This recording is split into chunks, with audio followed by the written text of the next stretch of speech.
everyone, welcome back. It's Moa, aka Swedish Whiskey Girl, and today we're going to have a look at my most recent purchase, which is the Suntory Whisky Toki, a blended whiskey.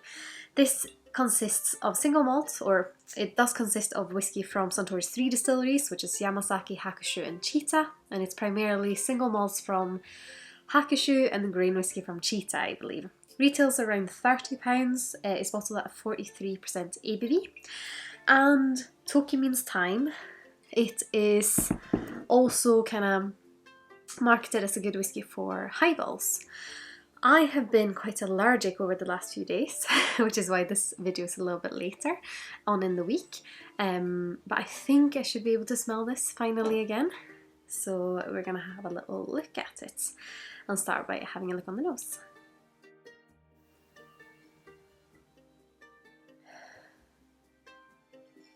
Maybe this is the perfect thing for my allergic nose, just to kind of restart it again.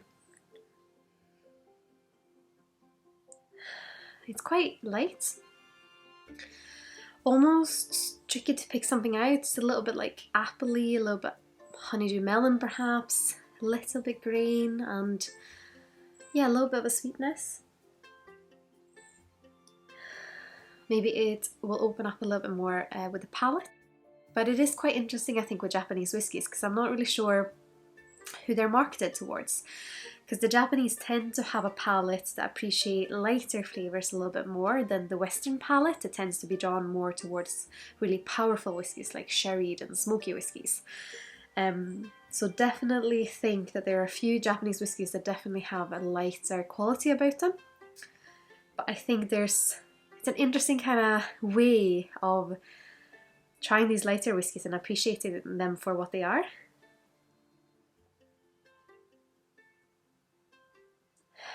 Yeah.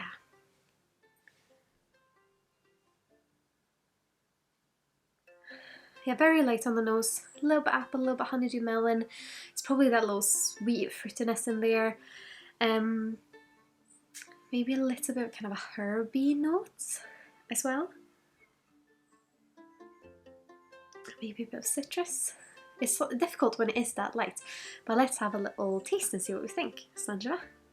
Or Kampai? Almost forgot it for a second.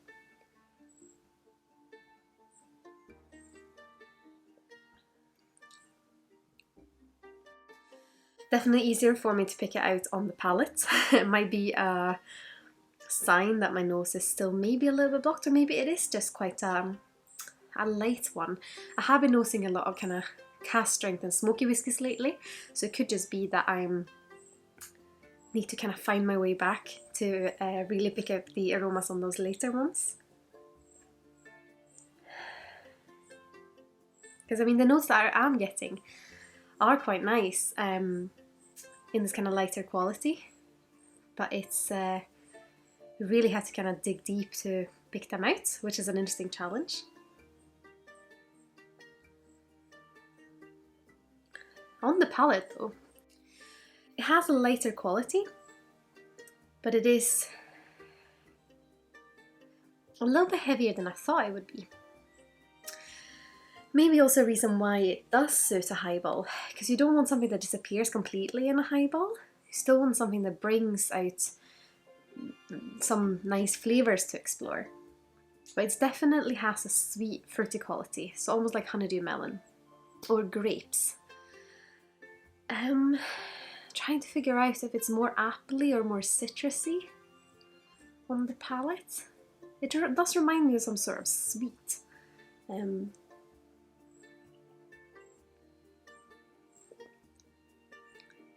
like lemon sweets. It's quite funny actually, when I bought this whiskey, I saw this kind of ad about it. And so saw the price and I was like, haven't tried this. I don't need whiskey, but I was in a bit of a kind of I want to buy something mood. So I bought it and then I was like, oh, I don't know, did I need that? Is it going to have a good flavour? Is it going to be interesting? But it is. It's very interesting. I'm very pleasantly surprised actually from what I thought it would be. Because I thought it would be maybe a little bit forgettable, but I was wrong. It's on the finish it almost has like a minty note, which is probably why it makes me think a little bit of lemon sweets or like lemon throat sweets. It's kind of fresh note. I think this would probably be really nice with tonic as well.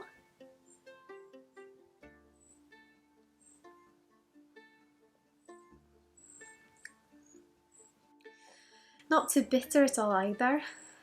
I'm trying to pick out the graininess of it, because maybe the grain is bringing this kind of freshness and sweetness, but it's, even though it has sweet qualities, it's a fruity sweetness, so it's not over too much of a sweetness, but it's also, it has a little bit of a bitterness, but a very soft bitterness that clings to your palate, makes the finish slightly longer even though the finish isn't super long. And yeah, I'm really surprised by this. It definitely suits the kind of whiskey that I like at the moment. I wish I knew the cask, what's it called? Mix of it all, just so I could see if there was any interesting bourbon casks in here perhaps.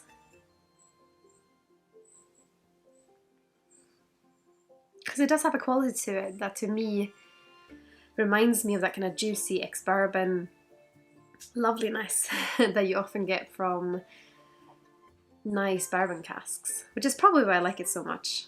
Sometimes it just takes me a while to talk about it until I realise the obvious.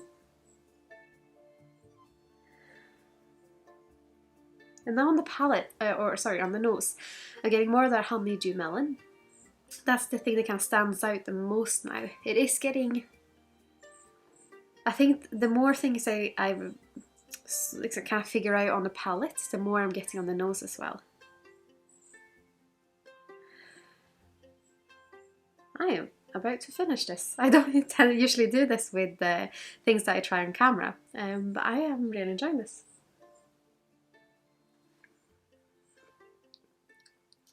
It's quite interesting. Underneath, it also has this kind of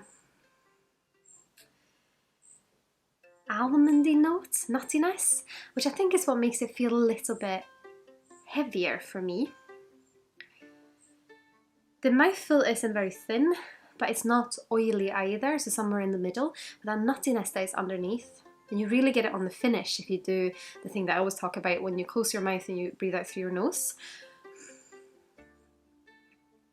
That nuttiness just really works as a warming, soft groundwork for the rest of the aromas. I think this is going to be a contention to be my favourite whiskey of the month. I'm